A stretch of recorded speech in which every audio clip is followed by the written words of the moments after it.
What's up guys, Captain Jamie, and it is time to talk about rattles. I can't tell you how many times I'm out on a charter and people go, what are those little ball looking things on your rigs? So we're going to talk about that. Catfish usually get put into this general category of being a bottom feeder, and they're not, and every species feeds a little bit differently. So I'm going to explain that a little bit. This guy, the flathead, he cannot physically eat off the bottom. I'll show you why in a second. The channel cat can absolutely eat off the bottom. Hi Mason. All right, so this guy, yes, he can eat off the bottom. This one cannot. And I know this video is supposed to be about rattles, but they are predators. So I'm gonna talk to you a little bit about these. These turn a lot of heads at trade shows.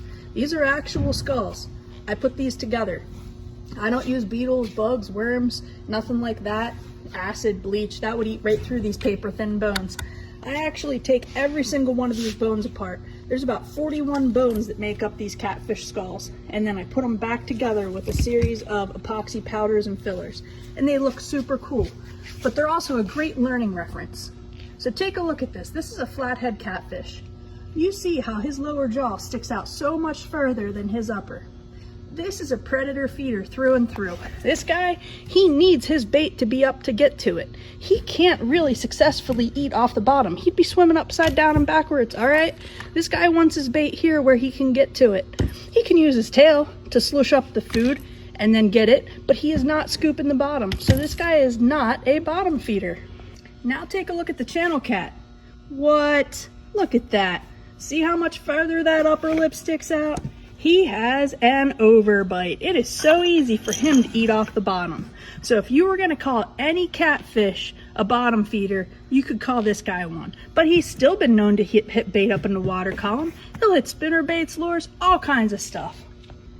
So quit thinking about catfish as being slow moving bottom feeders, because they are far from it. And that's where all of this stuff comes into play.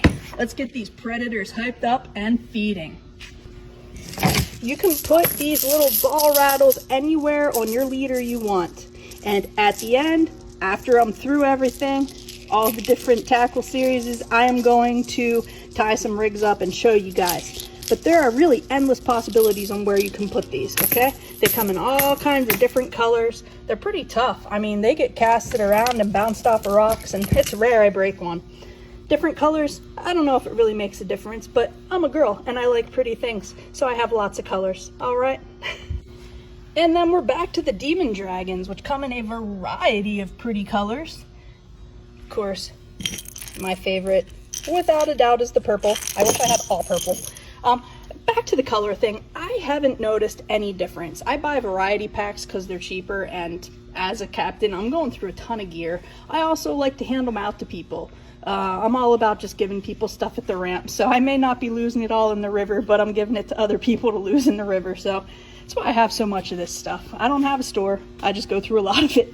But yeah, so the demon dragon is a rattle and a float, but if you remember back from the float video that I did, this does not have the same buoyancy as, say, a 3-inch cigar float. So if you haven't seen that video, go look for it. That was the first one I did.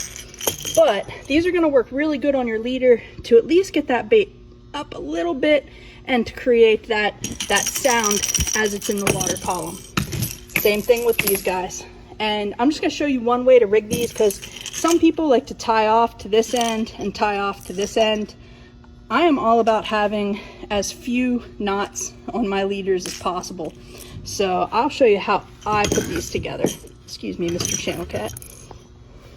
So being a bass angler as well, and being familiar with this style of lure, they're designed to come at you in the water column, you know, come at you to create the action. So to me, this is the end that's going to be against the current.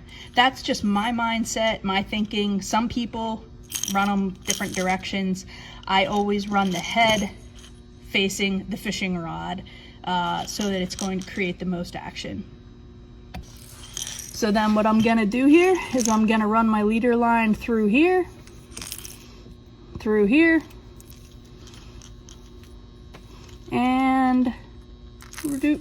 here. So now that's on there pretty good. little bit of weight tension on there, your bait and everything, it's not very prone to movement, sliding up and down the line. But if it does slide on you and you want a way to stop it from doing that, I'll show you another little trick. All right, so you can take these little rubber glow beads here, which are also available at Dale'sTackle.com. Dale's the man. Anyhow, you can just stick that right over here, just like that. That's it. And then we can do one on the other end.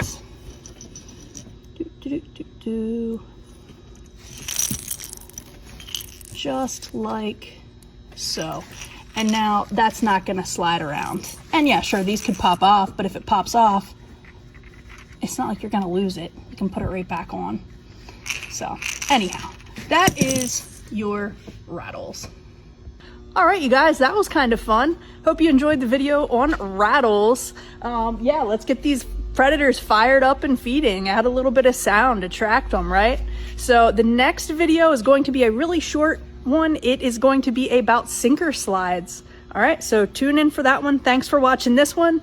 Any questions or comments, let me know.